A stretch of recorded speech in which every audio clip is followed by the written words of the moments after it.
Assalamualaikum warahmatullahi wabarakatuh. Anak-anak sekalian, baik ya, ketemu lagi dengan saya Pak Ridwan Agus Masni yang mengampu mata pelajaran pendidikan agama Islam di kelas 8 ini. Bagaimana kabarnya anak-anakku sekalian? Saya harap diberikan kesehatan oleh Allah Subhanahu wa taala, diberikan kekuatan oleh Allah Subhanahu wa taala sehingga kita bisa menghadapi setiap ujian, setiap cobaan dari Allah Subhanahu wa taala, termasuk diberikan kekuatan untuk menghadapi virus corona ini sehingga kita tidak terkena atau tidak tertular virus corona ini. Juga kita harus senantiasa berdoa kepada Allah agar Allah Subhanahu wa taala segera mengakhiri wabah virus corona ini, karena kita tidak bisa memungkiri virus corona ini memang ciptaan Allah Subhanahu wa taala untuk kebaikan manusia. Ya, kita yakini pasti ada kebaikan dalam setiap kehendak Allah Subhanahu wa taala. Baik anak-anakku sekalian, saya rasa kalian sudah mempersiapkan diri karena sesuai dengan jadwal pagi ini adalah pendidikan agama Islam ya. Jadi saya harap kalian sudah makan semua ya, agar bisa mengikuti dengan fokus, dengan konsentrasi, tidak kelaparan, tidak memikirkan makan ya. Sesuai dengan rencana yang telah kita sampaikan pada orientasi yang telah lalu ya, bahwasanya materi pertama kita pada semester 1 ini adalah materi tentang iman kepada kitab-kitab Allah, yakni bab 1 meyakini kitab-kitab Allah dan mencintai Al-Quran. Nah, anak-anakku sekalian, iman kepada kitab-kitab Allah itu salah satu rukun iman atau rukun Islam? Namanya iman berarti rukun iman ya. Rukun iman yang keberapa?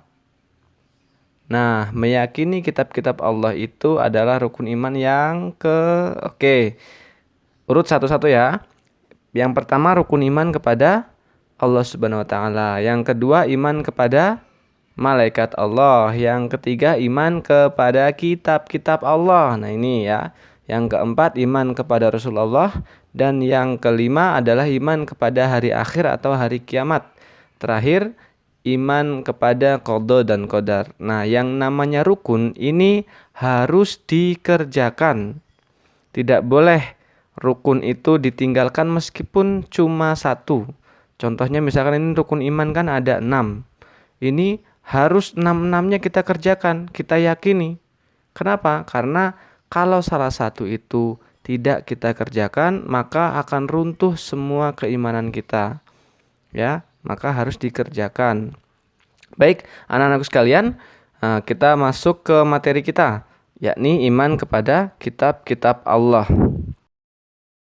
Nah, sebelum masuk ke materi, kita akan kita sampaikan dulu kompetensi dasarnya ya. Kompetensi dasar untuk pengetahuan, yakni diharapkan siswa dapat memahami makna beriman kepada kitab-kitab Allah Subhanahu wa taala.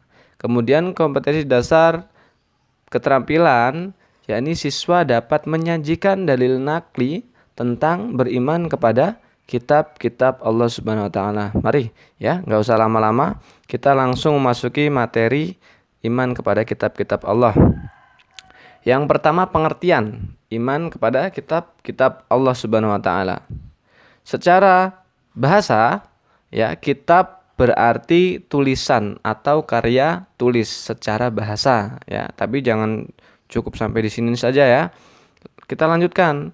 Sedangkan secara istilah, kitab berarti kumpulan wahyu yang diturunkan Allah Subhanahu wa taala kepada para rasul melalui malaikat Jibril. Ya, jadi lebih spesifik lagi. Kitab itu wahyu Allah Subhanahu wa taala yang diturunkan kepada para rasul melalui malaikat Jibril. Nah, kemudian pengertian iman kepada kitab-kitab Allah berarti meyakini dengan sepenuh hati atau percaya dengan sepenuh hati bahwasanya Allah Subhanahu wa taala telah menurunkan kitab-kitabnya kepada para rasulnya. Nah, itulah iman kepada kitab Allah pengertiannya. Jadi, meyakini atau percaya dengan sepenuh hati bahwasanya Allah Subhanahu wa taala telah menurunkan kitab-kitabnya kepada para rasulnya. Nah, ada beberapa rasul yang menerima kitab dari Allah Subhanahu wa taala. Jadi seluruh rasul itu menerima wahyu dari Allah, tapi yang menerima kitab itu hanya ada beberapa saja, ya. Oke, siapa saja itu?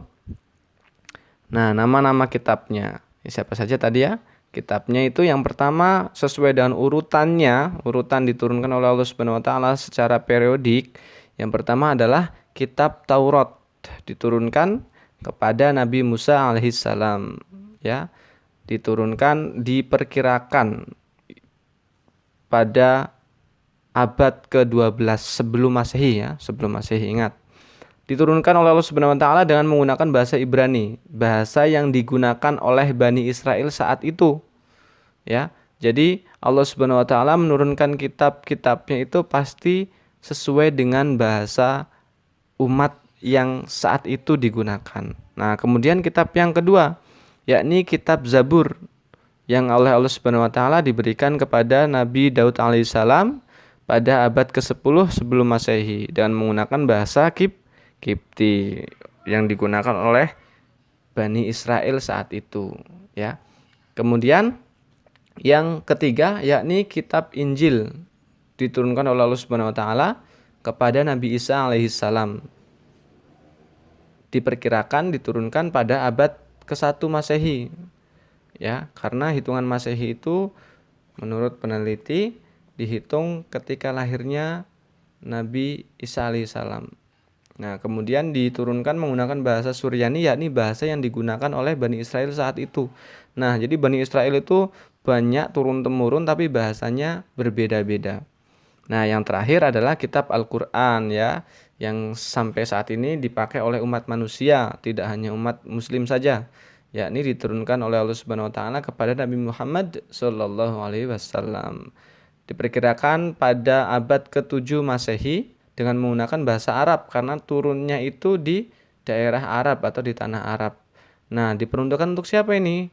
Diperuntukkan untuk umat manusia. Kalau sebelum-sebelumnya itu diperuntukkan untuk Bani Israel atau umatnya nabi-nabi terdahulu. Sedangkan Al-Quran yang diturunkan kepada Nabi Muhammad ini diturunkan untuk petunjuk seluruh umat manusia, ya, sejak diturunkannya Al-Quran sampai dengan hari akhir. Maka oleh Allah Subhanahu wa taala dijamin keaslian Al-Quran sampai dengan hari akhir. Ya, begitu ya. Ini ada 4 kitab yang Allah Subhanahu wa taala turunkan kepada para rasulnya untuk dijadikan petunjuk. Tapi bedanya, kalau kitab sebelum Al-Quran itu petunjuk hanya untuk umat terdahulu atau di sini Bani Israel. Sedangkan kitab Al-Quran itu diturunkan oleh Allah Subhanahu wa taala untuk petunjuk seluruh umat manusia, yaitu perbedaan antara kitab Al-Quran dengan kitab-kitab sebelumnya. Baik, anak-anakku sekalian, kita lanjut ke materi tentang suhuf. Nah, tadi Allah Subhanahu wa taala menurunkan kitab, tapi di samping itu Allah juga menurunkan suhuf. Suhuf itu apa sih? Suhuf yaitu wahyu Allah Subhanahu wa taala yang berupa lembaran-lembaran. Kalau tadi kitab itu dibukukan, kalau suhuf itu berupa lembaran-lembaran. Nah, siapa saja yang menerima suhuf? Yakni ada Nabi Syed alaihissalam. Ini mungkin ada beberapa dari kita yang belum familiar dengan nama Nabi Syed alaihissalam. Memang tidak termasuk dalam 25 rasul karena ini nabi. Kemudian ada Nabi Idris alaihissalam dengan diberikan 30 suhuf, 30 lembar suhuf, ya. Kemudian Nabi Ibrahim alaihissalam dengan 10 suhuf, dan yang terakhir adalah Nabi Musa alaihissalam 10 suhuf. Jadi Nabi Musa ini adalah rasul yang menerima kitab juga menerima suhuf. Nah, Nabi Musa ini adalah rasul satu-satunya yang menerima kitab dari Allah Subhanahu wa taala juga menerima suhuf dari Allah Subhanahu wa taala.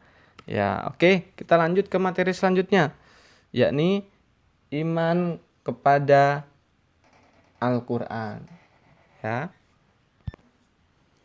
Oke, kita masuk ke beriman kepada Al-Quran, ya, karena Al-Quran itu salah satu kitab yang Allah Subhanahu wa taala turunkan kepada Rasulnya, ya, yakni Nabi Muhammad SAW. Nah, Al-Quran, ya, Al-Quran pertama kali diturunkan oleh Allah Subhanahu wa Ta'ala itu pada tanggal 17 Ramadan atau bertepatan dengan 6 Agustus tahun 610 Masehi, pada saat Rasulullah Shallallahu Alaihi Wasallam berusia 40 tahun. Jadi Rasulullah Shallallahu Alaihi Wasallam itu berusia 40 tahun tidak serta-merta langsung diturunkan Al-Quran kepada Allah, dari Allah Subhanahu wa Ta'ala. Tapi karena Nabi Muhammad SAW itu melihat situasi dan kondisi di masyarakatnya saat itu sangat jauh dari Allah Subhanahu wa Ta'ala, maka kemudian beliau seringkali rutin ke Gua Hiro, ya, rutin ke Gua Hiro atau Jabal Nur, di sana bertahanus atau menyendiri, ya, menyendiri, merenungi segala macam kehidupan. Kemudian Allah Subhanahu wa Ta'ala pada usia 40 tahun ini Nabi Muhammad diberikan wahyu oleh Allah Subhanahu wa Ta'ala. Wahyu apa itu? Nah, wahyu yang pertama adalah surat Al-Alaq ayat 1 sampai dengan 5. Saya rasa hafal semua ya. 1 sampai 5. Harus hafal semua ini. Satu surat Al-Alaq ini harus hafal semua, apalagi cuma 1 sampai 5. Nah, diturunkan di Gua Hiro, ya, di Jabal Nur. Dan wahyu yang terakhir ini adalah surat Al-Maidah ayat 3. Nah, anak-anakku sekalian, bagaimana cara kita mengimani Al-Quran sebagai kitab yang harus menjadi petunjuk bagi umat manusia? Yang pertama adalah dengan cara membaca dan mengajarkannya. Bagi yang belum bisa membaca Al-Quran, harus wajib belajar Al-Quran. Petunjuk, kalau kita tidak mempelajari petunjuk itu, bagaimana kita akan mendapatkan petunjuk untuk hidup kita? Maka perlu belajar membaca. Setelah bisa, harus mengajarkannya. Ya, percuma kalau ilmunya banyak tapi tidak diajarkan. Termasuk Al-Quran. Sebaik-baik manusia adalah yang belajar Al-Quran dan mengajarkannya. Nah, kita harus menjadi orang yang baik seperti itu, ya. Yang kedua, yakni dengan cara rajin membaca Al-Quran. Nah, sudah bisa, jangan kemudian jarang membaca Al-Quran, nanti lupa lagi, nanti membacanya tidak lancar lagi. Dan yang ketiga, cara mengimaninya adalah memahami ajaran-ajaran yang terkandung di dalamnya. Berarti kita harus belajar bahasa Arabnya, kita harus belajar isi kandungan masing-masing ayat, isi kandungan dalam Al-Quran tersebut. Nah, setelah kita mengetahuinya, setelah kita memahaminya, kita harus mengamalkan apa yang terkandung di dalam Al-Quran sebagai pedoman atau petunjuk bagi kehidupan kita. Oke, anak-anakku sekalian, itu adalah materi yang bisa kita sampaikan pada hari ini. Nah, untuk itu, untuk mengetahui bagaimana penyerapan materi itu, maka perlu adanya evaluasi atau tugas-tugas. Evaluasinya seperti apa? Nah, evaluasinya nanti akan saya kirimkan melalui Google Classroom. Tapi untuk lebih bisa mempersiapkan diri dalam menyelesaikan materi itu, silahkan pelajari dulu materi bab 1 iman kepada kitab-kitab Allah di buku paket atau buku yang sudah kalian beli itu, ya. Buku pegangan yang sudah kalian miliki silahkan dipelajari, kemudian dikerjakan tugas-tugas yang saya sampaikan di Google Classroom. Jadi itu yang bisa saya sampaikan, anak-anakku sekalian. Tetap semangat belajar dalam situasi dan kondisi apapun, karena kita tidak perlulah, ya, mengutuk kegelapan. Yang kita perlu dalam kegelapan adalah menyalakan lilin. Nah, oleh karena itu jangan mengutuk kondisi seperti ini akhirnya menjadikan diri kita tidak mau untuk belajar, tapi nyalakanlah lilin dengan cara kita menjadikan kondisi seperti ini menjadi kondisi yang tetap efektif, menjadi kondisi yang tetap bisa produktif. Nah, kita sebagai pelajar, produktifnya ya belajar, ya, memperdalam materi, memperbanyak pengetahuan kita. Baik, itu yang bisa saya sampaikan. Mohon maaf anak-anakku sekalian, apabila dalam penyampaian ada yang kurang berkenan, ada yang kurang dapat dipahami, nanti bisa menghubungi saya langsung. Sudah punya kontaknya saya semua ya, insya Allah ya. Kalau tidak punya nanti bisa minta sama koordinator kelasnya. Ya, itu yang bisa saya sampaikan. Terima kasih untuk segala perhatiannya. Saya akhiri. Assalamualaikum warahmatullahi wabarakatuh.